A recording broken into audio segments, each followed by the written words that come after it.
De tentoonstelling Pro Expo werd maandag feestelijk geopend door leerlingen van het Rijland College. Kinderen van het praktijkonderwijs maakten hiervoor verschillende kunstwerken. 4, 3, 2, 1. Ja! Loop maar naar binnen.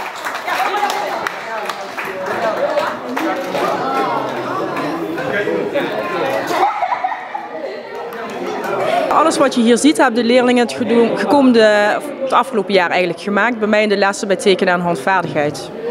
En wat je hier eigenlijk ziet is vooral technieken die ik ze aanleer en materialen. En dan mogen ze dan ook een beetje hun eigen draai aan geven. Ja, het gaat over Halloween. Ik moest met Halloween maken en er staat gewoon boel. En ik heb vleermuizen bij gemaakt van Batman. En waarom heb je voor de kleur roze gekozen? Ik weet niet, ik wist niet welke kleur ik moest doen, maar ik vond het gewoon een mooie kleur om te doen. Waar heb je de inspiratie vandaan gehaald? Gewoon uit blaadjes kijken, gewoon op Google opzoeken dingen om een beetje na te doen of zo. Ja, het is voor de leerlingen vaak dan de eerste keer dat iets tentoongesteld wordt. Wat vinden ze daarvan?